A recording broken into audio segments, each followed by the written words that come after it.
আমরা অনতিবিলম্বে আগামী এক সপ্তাহের ভিতরে শিক্ষক নিবন্ধন সার্কুলার চাই, তাহলে আমরা মাঠ ছাড়বো। আর যদি চেষ্টা না করে আমরা কিন্তু শিক্ষামন্ত্রী পদত্যাগ দাবিতে এক দফা দাবিতে নামবো। আমরা সর্বপ্রথম কোটার বিরুদ্ধে দাঁড়াই, তারপরে হাসান সার্জিত আসে, এটা একটা ভায়োলেন্স হয়ে যায় এবং আপনারা ক্ষমতায় আসেন। মেধাকে বাদ দিয়ে দলীয়করণ করা এবং যেই ছাত্ররা আপনাদের ক্ষমতায় বসেছে তাদেরকে তাদের রক্তের পরে আপনারা লালিত বলে ধরতে চাচ্ছেন, এটা আপনাদের কি পূর্ব শর্ত ছিল? আপনারা যেটা ভাবতেছেন যেটা করবেন এটা কখনোই সম্ভব না, সেটা আমরা করতে দিব না।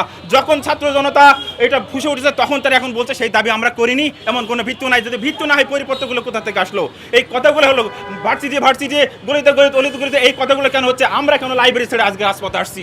আমরা চাচ্ছি এই কমিটি প্রথা বিলুপ্ত করতে হবে এবং শিক্ষামন্ত্রীকে অবশ্যই প্রেস বিজ্ঞপ্তি জানাতে হবে যে এটা ভুল ধারণা, এটা আমরা বলি নাই, এই মর্মে একটা প্রজ্ঞাপন জারি করতে হবে এবং আগামী এক সপ্তাহের ভিতরে নিবন্ধন সার্কুলার দিতে হবে।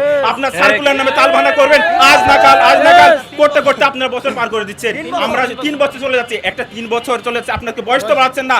আমরা সেই বয়স আন্দোলন থেকে শুরু করে সর্ব আন্দোলন জড়িত আছি এবং আমরা সর্বপ্রথম কোটার বিরুদ্ধে দাঁড়াই, তারপরে হাসান সার্জিত আসে, এটা একটা ভায়োলেন্স হয়ে যায় এবং আপনারা ক্ষমতায় আসেন। আর আপনারা যেই ক্ষমতায় গেছেন সেই চোখ উল্টাই ফেলছেন, আমাদেরকে আপনারা চিনেন না।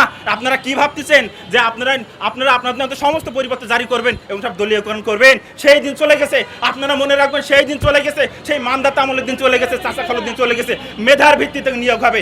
একটা বাচ্চা যদি সঠিক টিচার না পায় সেই শিক্ষার্থী কি করে ভবিষ্যতে আপনার জাতি গড়া কারিগর হবে? তার প্রথম থেকে দুর্বল, তার মাথায় ঢুকিয়ে দেওয়া হয় শিক্ষামন্ত্রীর মতো একটা গুরুত্বপূর্ণ ব্যক্তি বলে তোমরা কার দল করো।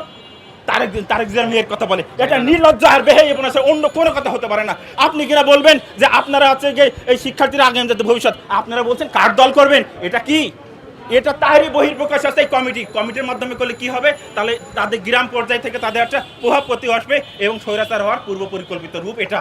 এইভাবে তো অন্য কোনো রূপ তাদের নাই, তারা এটা চাচ্ছে না। আমরা অনতিবিলম্বে আগামী এক সপ্তাহের ভিতরে শিক্ষক নিবন্ধন সার্কুলার চাই, তাহলে আমরা মাঠ ছাড়বো। আর যদি চেষ্টা না করে আমরা কিন্তু শিক্ষামন্ত্রী পদত্যাগ দাবিতে এক দফা দাবিতে নামবো। তারপরে সময় বলে দেবে আমরা কি করব, কি করতে পারি, কি করব এবং সেটা কি হবে।